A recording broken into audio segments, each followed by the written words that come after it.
उसकी रक्षा करते हैं और स्वयं उसके पास जाते हैं और उसकी हर समस्या को सुनते हैं और सुनते ही नहीं है समझते हैं और समझते ही नहीं है सुलझाते भी हैं।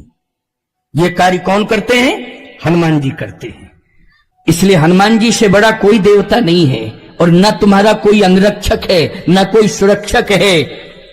इसलिए हमेशा हनुमान जी के दरबार में माथा टेको। ये इधर उधर जाते हो, कहीं मजार अजार, कहीं अली वली, जाने क्या क्या। अरे अली क्या करेगा जब बजरंग बली हमारा है? क्यों भाई, बजरंग बली जब हमारा है तो अली क्या करेगा? बोलो भाई, भटकना नहीं, इधर उधर मत जाया करो, केवल हनुमान जी पर विश्वास रखो। जितनी भी शक्तियां हैं सबने हनुमान जी को दी है।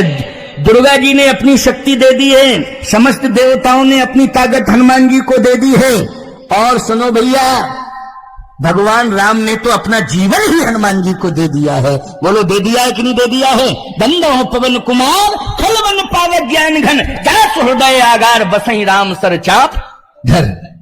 सभी ने अपनी अपनी शक्तियां हनुमान जी को दी है।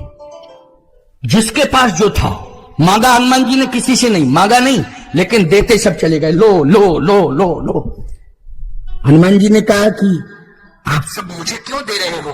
कहे तुम्ही को सब संभालना है। संभालना किसको है? तुम्ही को संभाल। जितने देवी देवता मंदिरों में बैठे हैं निश्चिंत होकर के बैठे हैं। जितने भी देवी देवता बैठे हैं मंदिरों में ना, वो निश्चिंत होकर के बैठे हैं। क्यों? क्योंकि सबसे बड़ा पहरेदार अगर है तो वो हनुमान है।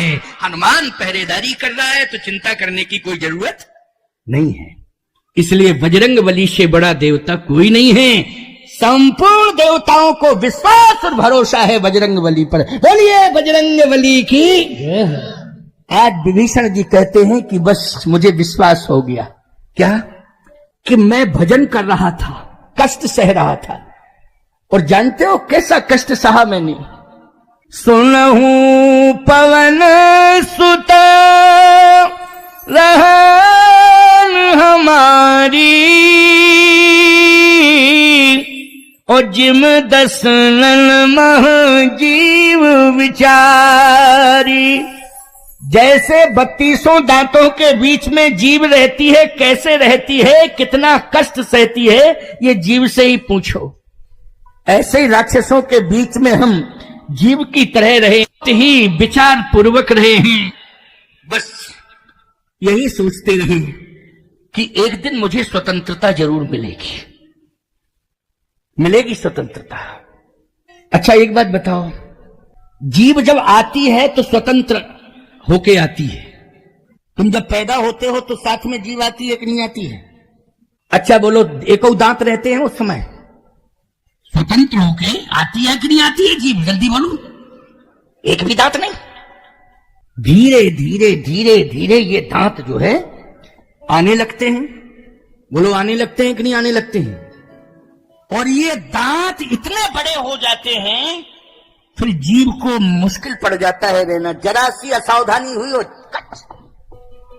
जरा सी असावधानी हुई, बेचारी जाने कितने बार लुकती छिपती रहती है अंदर। बोलो भाई।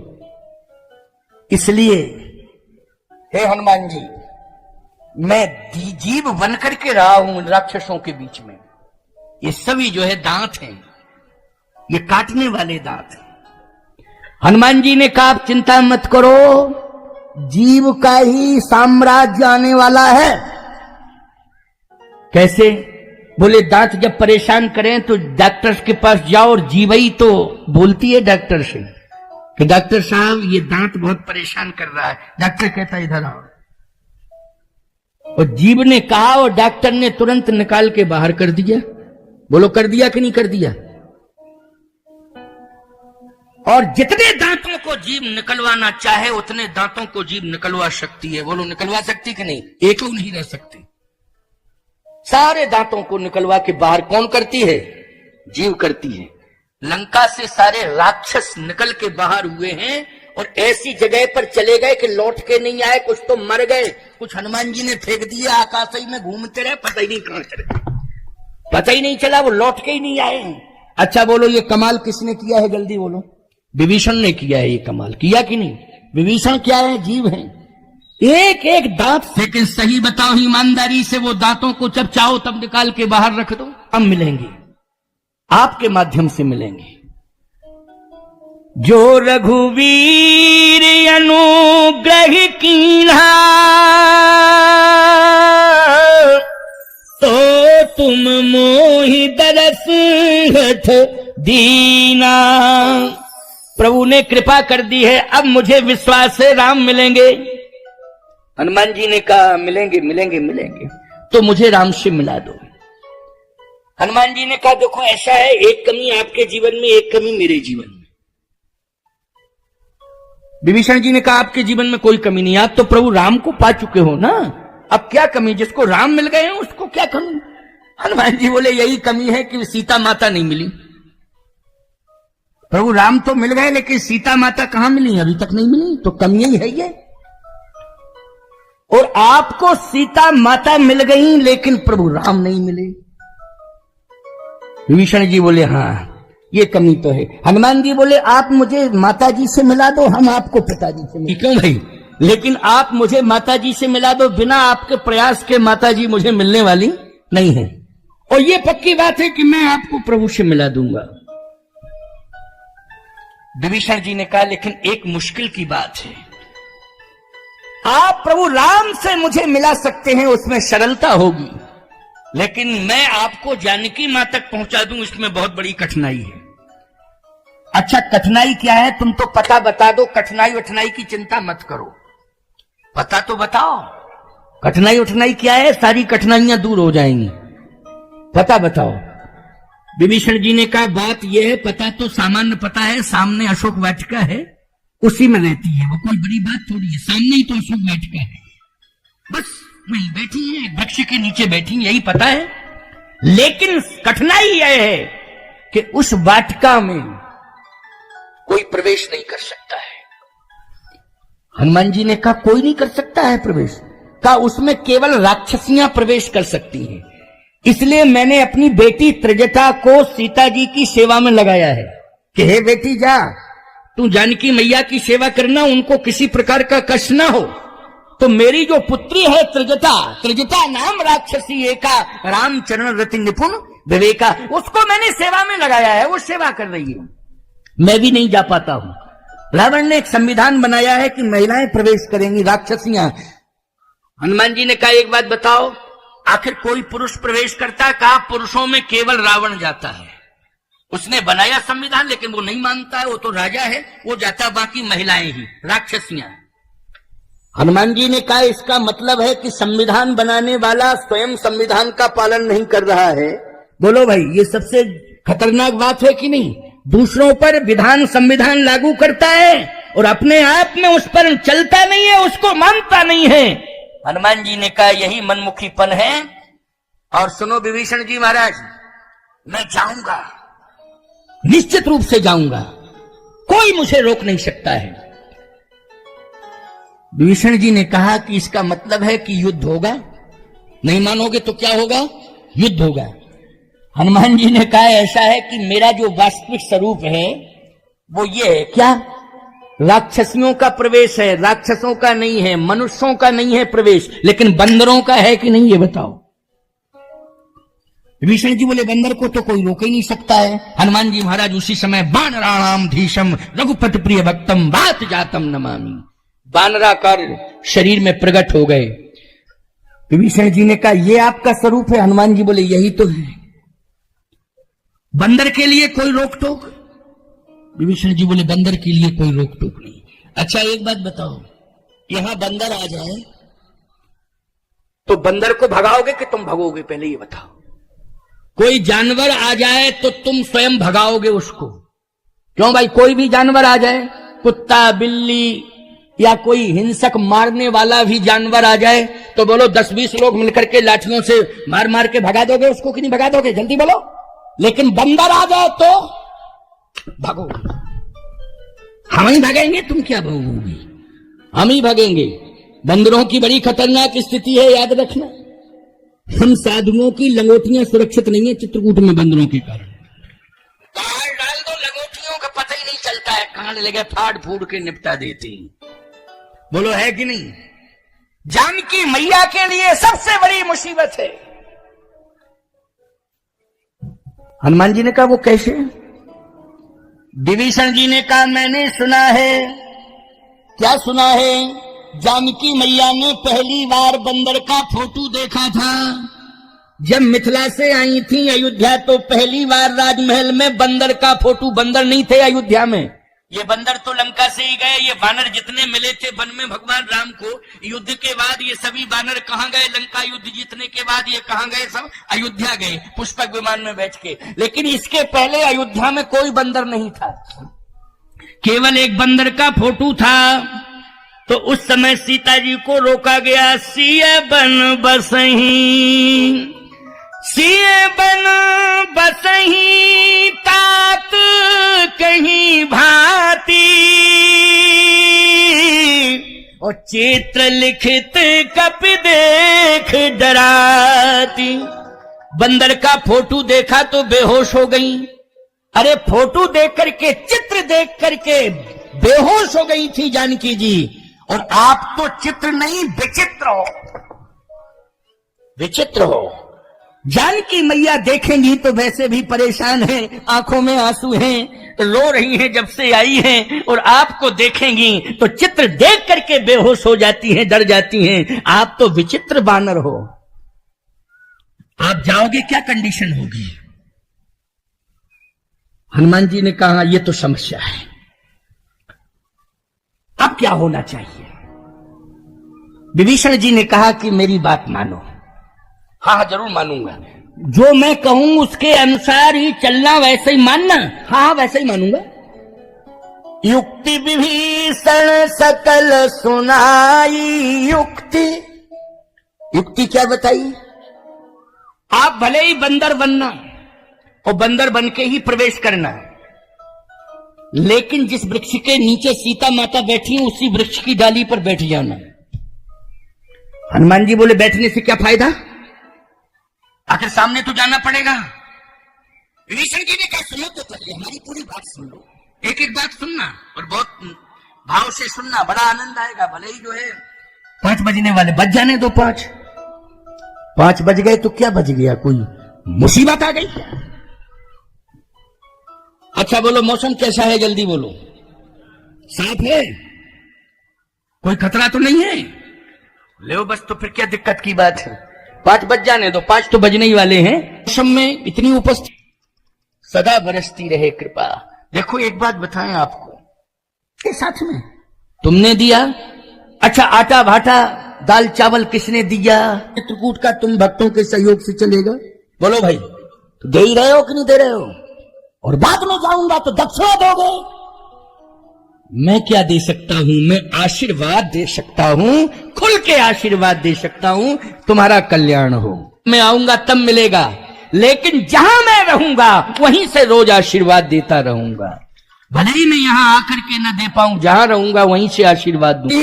इसका अनुभव कर लेना, तुम लोग अनुभव करना इस बात का, क्योंकि भगवान कामता नाथ जी ऐसे देवता हैं कि जिनकी जरूरत राम जी को भी पड़ी है। बोलो पड़ी कि नहीं पड़ी? 11.5 साल भगवान ने तपस्या की है कामदगिर पर्वत पर, राक्षसों को मारने के लिए, विजय श्री प्राप्त करने के लिए जो तप किया है, और तप से जो भगवान को शक्ति मिली है, वो मूल स्थान चित्रकूट कामदगिर है। उस कामदगिर पीठ का मैं पीठाधीश्वर हूं। तो बोलो भाई, वो पर्वत जो कामदगिर भगवान की तपस्थली है, उसका स्वामित्व किसे मिला है? राजस्व रिकॉर्डों में, अभिलेखों में मुझे मिला कि नहीं मिला? अच्छा जब मिला है तो जो तपस्या है वो खजाने से भी, तुम्हारे खजाने से भी ज्यादा महत्वपूर्ण है। बोलो है कि नहीं? और वो तपस्या का अधिकार किसके पास है? जल्दी बोलो। मेरे पास है, क्योंकि प्रभु राम ने मुझे दिलाया है। किसने दिलाया है? प्रभु राम ने ही।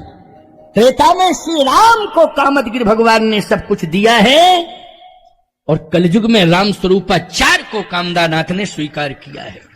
कामदानाथ ने स्वीकार किया है मुझे।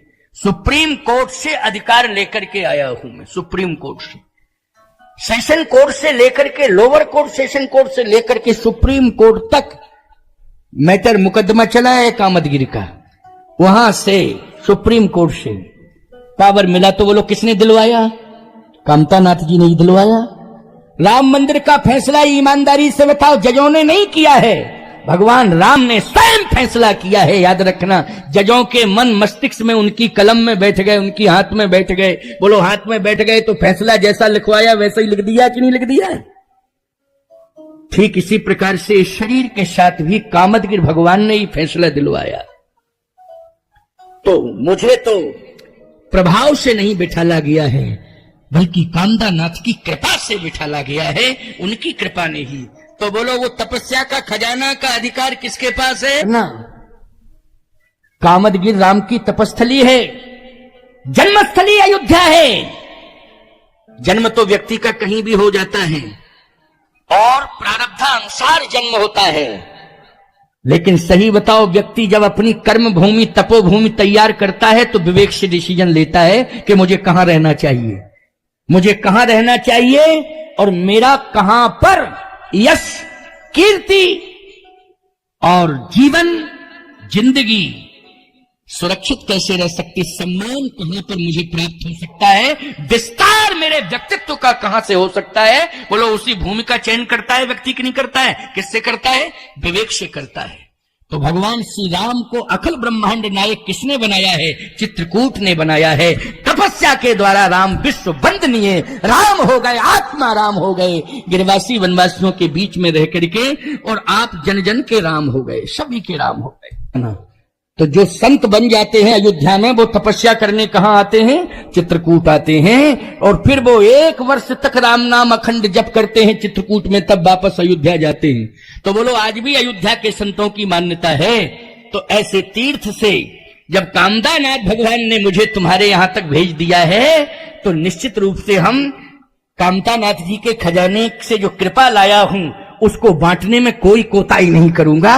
भरपूर कृपा कामता नाथ की तुम सबके ऊपर, जितने भी, ऐसा मत सोचना सामने ही सामने देख रहे हैं महाराज, इधर तो देख ही नहीं रहे, हम सबको देख रहे हैं, हमारी नजर सबके ऊपर पड़ रही है। इसलिए आओ एक युक्ति क्या बताई कि वृक्ष की डाली पर बैठना। तो बैठने से क्या होता है? विभीषण जी ने कहा कि मैंने अनुभव किया है आपकी वाणी में जादू है। विभीषण जी कह रहे हैं मैंने अनुभव किया है आपकी वाणी में जादू है। आप जैसा जादू तो किसी की वाणी में है ही नहीं। महर्षि वाल्मीकि जी ने लिखा है वक्तृत्व कला विशारद, हनुमान जी जैसा बोलने वाला विद्वान वक्ता कोई संसार में है नहीं। दर्शन तो मुझे हो ही गया है, उनका दर्शन तो मुझे हो ही गया है। बोलो हनुमान के हृदय में जो राम बैठे थे वो लंका गए कि नहीं गए? जल्दी बोलो।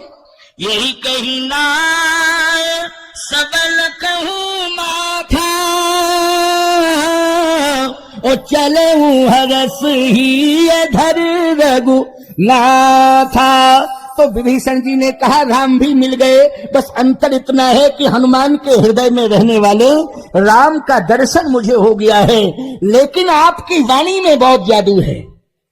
आप एक काम करना, जिस तरह से मुझे आपने कथा सुनाई तब हनुमंत कही सब राम कथा निज नाम, जैसे आपने मुझे कथा सुनाई है और कथा सुनकर के मेरा दुख दूर हो गया है, वैसे ही पेड़ पर बैठ के, वृक्ष की डाली पर बैठ करके कथा सुनाना। हनुमान जी ने कहा तो कथा सुनाऊंगा, लेकिन कथा सुनाता ही रहूंगा, फिर सामने कैसे जाऊंगा? सीता माता इतनी प्रभावित होंगी क्योंकि मैं सो रहा था, और सो रहा था, मैं जाग गया, प्रभावित हुआ। वो तो जाग ही रही हैं, सो ही नहीं रही। जब से लंका में आई हैं तब से सो ही नहीं है, वो तो जाग ही रही हैं। इसलिए जाग रही हैं तो मेरे मन में उत्कंठा आई कि मैं देखूं तो कौन है कथा सुनाने वाला, राम का नाम लेने वाला और राम की कथा सुनाने वाला कौन है। मेरे मन में उत्कंठा आई तो मैं निकल के बाहर आ गया। ऐसे ही आपकी कथा सुनकर के सीता माता के मन में उत्कंठा होगी, तो मुझे, मेरा मन नहीं माना, मैं देखूंगा, दर्शन करूंगा। सीता माता का भी मन नहीं मानेगा, वो तुरंत कहेंगी सुंदर कथा कहने वाला कहाँ है, जरा मैं देखना चाहती हूँ। हनुमान जी ने कहा तो फिर वही समस्या आएगी ना, अंदर हूं, जाऊंगा तो डरेंगी हो। कहे नहीं, पहले ही बता देगा, हे माता जी कथा सुंदर है लेकिन सुनाने वाला तो बंदर है, कहो तो सामने आऊं, नहीं तो कथा ही सुनो। अगर सीता माता संतुष्ट हो जाएं और वो कहने लगे कि नहीं सामने आ जाओ, तो स्पष्ट तो बता दिया है कि मैं बंदर हूं। अगर वो कहें कि सामने आ जाओ, सामने मिल ही जाएगी। विभीषण ने कहा कन्फर्म। अब हनुमान जी गए, वास्तव में देखा क्या हनुमान जी ने, ये अंतिम भाव है, अंकी हरे कोट अपराध। याद रखना, ये सत्संग की घड़ी, इससे बड़ी घड़ी तो दुनिया में कोई दूसरी है ही नहीं, और जिंदगी में इससे बड़ी सुंदर घड़ी कोई होती ही नहीं है, सत्संग से बड़ी घड़ी। आओ अंतिम 10 मिनट की बात सुन लो, इसके बाद मैं आरती कराऊंगा, आरती के बाद फिर यहां से जाना है ना, आरती के बाद जाना, 5 मिनट में आरती हो जाएगी, 10, 5, 15, 5:15 बजे फिर अपने आनंद से, और कोई दिक्कत नहीं आएगी। मौसम साथ दे रहा है, सदा है तो साथ दे रहा है। बोलो, दे रहा है कि नहीं दे रहा है? सदा है। और अगर तुमने ज्यादा जल्दी पाड़ी तो क्या बीचाई में बरस, छाता भी नहीं रहेगा तुम्हारे पास। तुम कहो महाराज 4 व्हीलर है, तो सब सारे लोग थोड़ी 4 व्हीलर से आए, 2 व्हीलर से बहुत लोग आए। बोलो भाई, आए हो कि नहीं आए हो? लेकिन ये गारंटी दे रहा हूं कि अपने अपने घर में आराम से पहुंच जाओगे, कोई दिक्कत नहीं आएगी, कोई दिक्कत नहीं आएगी, आनंद से पहुंचोगे अपने अपने घर में। साधु का वाक्य है, इस पर विश्वास करना है ना। 12 बजे से 4 बजे तक ही कथा होगी, इस बात का ध्यान रखो, क्योंकि 4 बजे मुझे यहां से प्रस्थान करना ही करना है। 4 बजे के बाद मैं निकल जाऊंगा, तो 12 बजे आ जाना, जल्दी आ जाऊंगा कल में, समझ रहे हो ना, कल मैं जल्दी आ जाऊंगा। सीधी सी बात, आज 3 बजे आया, कल मैं 2 बजे आ जाऊंगा, 1:45 बजे आ जाऊंगा, ठीक है? अब तो नहीं है कोई दिक्कत। 4 बजे के बाद आरती कराऊंगा, पूरी 2 घंटे कथा सुनाऊंगा, समझ रहे हो ना? अब विश्वास हो गया कि नहीं? और ना हो विश्वास तो मैं रात भर यहीं रहूं, कहो मंच पर ही। भाई तुम्हें विश्वास ना हो, विश्वास कर लो, लेकिन विश्वास है, पूरा पूरा विश्वास है। इसलिए अंतिम 10 मिनट की बात सुनो। हम डाली पर बैठ गए, कहां? अशोक वृक्ष की डाली पर। जैसे हनुमान जी डाली पर बैठे, तरु पल्लव में लुकाई भाई, तरु पल्लव में रहा लुकाई, ओ करे विचार करूं का भाई। अच्छा, ये भी बात बहुत अच्छी हुई कि डाली पर बैठने के लिए भी कथा सुनाना।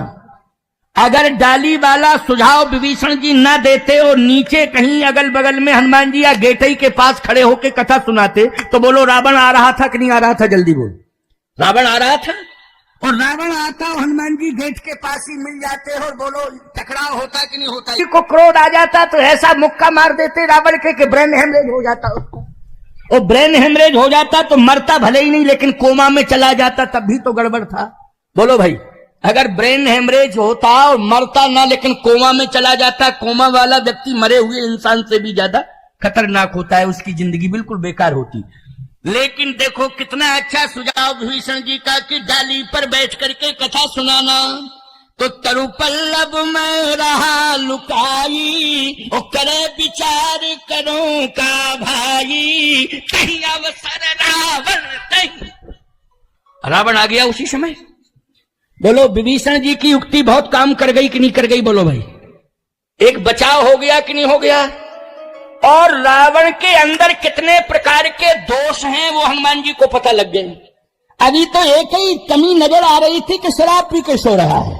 क्यों भाई? एक ही कमी दिखाई दे रही थी ना कि सो रहा है, करे पान सोबे दिन राती, शराब पी के सो रहा है। लेकिन जागृत अवस्था में सीता जी के सामने आया और उसने जो अपना अभद्र प्रदर्शन किया, ईमानदारी के साथ बताओ, रावण के संपूर्ण दोष समझ में आ गए कि नहीं आ गए हनुमान जी की? अब कैसे कैसे आए जरा सुनते जाओ, 10 ही मिनट है बस, इसके बाद वाणी को विश्राम।